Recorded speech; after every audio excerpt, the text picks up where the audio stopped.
Hello students, in the previous video we have started classification of kingdom Protista.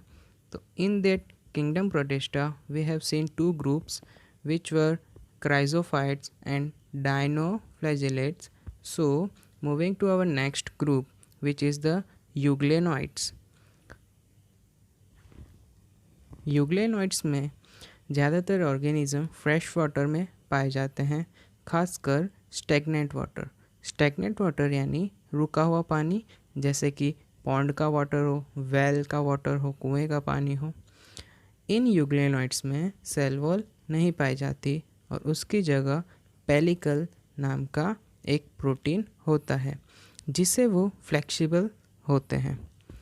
उनके पास दो flagella होते हैं, एक लॉन्ग और एक शॉर्ट। वैसे तो सनलाइट हो तब वो फोटोसिंथेसिस की मदद से अपना फूड प्रिपेयर करते हैं, लेकिन जब सनलाइट डिप्रीव यानी ये सब जब सनलाइट ना हो तब वो हेट्रोट्रॉप्स की तरह बिहेव करते हैं, यानी अपने से छोटे ऑर्गेनिज्म पे डिपेंड रहते हैं खुद के नरिशमेंट या तो न्यूट्रिशन के लिए। और इंटरेस्टिंग बात यह है कि उन्हें भी वही पिगमेंट्स होती हैं जो हायर बड़े प्लांट्स में होती हैं, which is chlorophyll A and chlorophyll B. और इसका बेस्ट एग्जांपल है यूग्लिना। यूग्लिना के अंदर क्लोरोफिल ए और क्लोरोफिल बी नाम के दोनों पिगमेंट्स पाए जाते हैं जो कि हमें हायर प्लांट्स यानी पेड़ पौधों में देखने मिलते हैं। So coming to our fourth group which is slime moulds. Slime moulds saprophytic protists हैं, और सेप्रोफाइटिक प्रोटिस्ट यानी कि वो डेड एनिमल्स या तो प्लांट्स पे डिपेंडेंट होते हैं।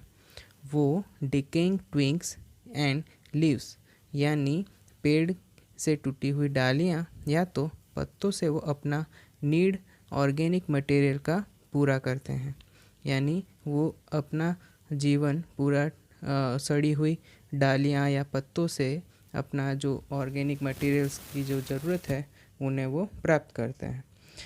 अच्छे टेम्परेचर जो उनको सूटेबल हो उसमें वो एग्रीगेट करके प्लाज्मोडियम फॉर्म करते हैं। एग्रीगेट फॉर्म करना यानी अलग अलग चीज़ों को एक साथ जोड़ना, और प्लाज्मोडियम फॉर्म करना यानी प्लाज्मोडियम एक यूनिसेल्युलर यूकैरियोट है और वो कुछ फीट तक फैल जाते हैं, यानी जब उन्हें एक सूटेबल टेम्परेचर मिले, उनके लिए सही टेम्परेचर मिले, तब वो अपने आप को पूरी तरह फैला देते हैं। लेकिन जब उनको फेवरेबल कंडीशन ना मिले तब वो प्लाज्मोडियम से डिफ्रेंशिएट होते यानी अलग होके फ्रूटिंग बॉडीज़ यानी छोटे छोटे ऑर्गेनिज्म बन जाते हैं और उनके पास स्पोर्स फॉर्म हो जाते हैं। And spores possess true walls यानी अपर सेल्यूलोस की सेल वॉल पाई जाती है, यानी जब वो फ्रूटिंग बॉडीज़ के अंदर कन्वर्ट हो जाए तो उनके अंदर एक सेल्यूलोस की एक सेल वॉल फॉर्म होती है एंड वो बहुत से रेजिस्टेंट होते हैं। सो उनकी वजह से एक्सट्रीम कंडीशन में भी आसानी से सरवाइव करते हैं। और लास्ट में उनके स्पोर हैं वो एयर करंट्स यानी हाई से लो प्रेशर की हवा हो तब वो उनके जो स्पोर होते हैं वो डिस्पर्स यानी फैल जाते हैं। हाई एयर करंट्स यानी एकदम हाई प्रेशर से लो प्रेशर की हवा, यानी ऊपर से नीचे तक की हवा हो तब उनके जो स्पोर होते हैं, उनके जो स्पोर फॉर्मेशन हुए होते हैं वो पूरी तरह फैल जाते हैं। So let's know about our last group which is protozoans. Mainly protozoans heterotrophs होते हैं और अपनी ज़िंदगी प्रेडेटर्स और पैरासाइट्स यानी अपने नरिशमेंट या न्यूट्रिएंट के लिए दूसरे एनिमल्स पर डिपेंड होते हैं और उन्हें करीबी रिलेटिव माना जाता है एनिमल्स का। उन्हें हम 4 ग्रुप्स में बांट सकते हैं। Protozoans are classified in more 4 groups. पहला है amoeboid protozoans. So this protozoan have fresh water, sea water और अ मॉइस्ट सॉइल, यानी भेज वाली मिट्टी में पाए जाते हैं। एमोबॉइड प्रोटोजोन्स हैं वो ज़्यादातर इन सारी जगह पर पाए जाते हैं। वो मूवमेंट और अपना शिकार करना सूडोपोडिया यानी टेम्पररी पैर या हाथ उनकी मदद से करते हैं, जैसे कि हम अमीबा के अंदर ये सारे फीचर्स देखने में हमें मिलते हैं। इन्हीं वजह से हमें उन्हें एमेबॉइड प्रोटोजोआ कहा जाता है। जो भी मराइन हैं उनके आउटर सरफेस पे सिलिका पाया जाता है एंड कुछ पैरासाइट्स होते हैं जैसे कि entamoeba. So here we have second group which is flagellated protozoans.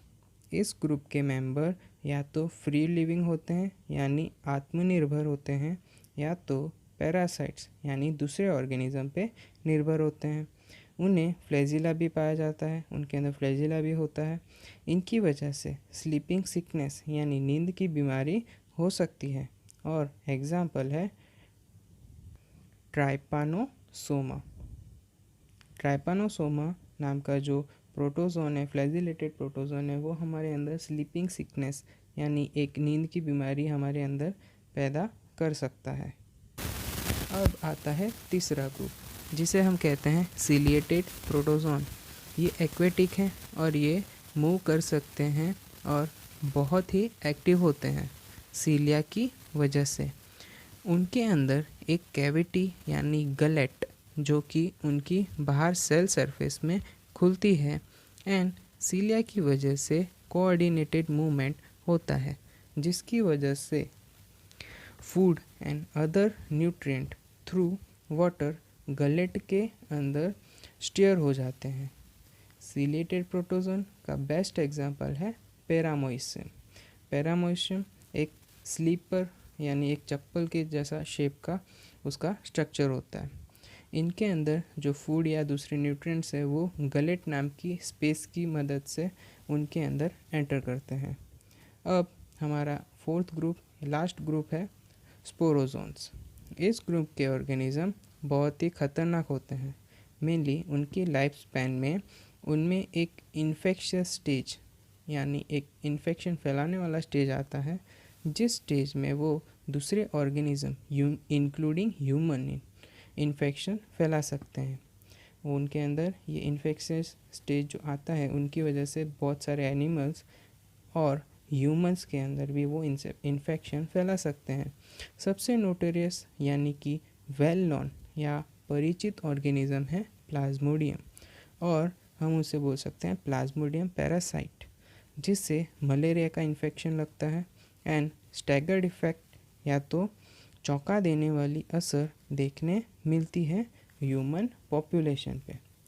So malarial जो इन्फेक्शन होता है वो हमें ये प्लाज्मोडियम पैरासाइट या प्लाज्मोडियम वाइवेक्स नाम का जो पैरासाइट है वो हमें हमारे ह्यूमन्स के अंदर फैलता है। सो अब इस वीडियो में आपने जान लिया होगा अबाउट किंगडम प्रोटिस्टा। हम आपसे दूसरे वीडियो में मिलेंगे जो कि है किंगडम फंगी।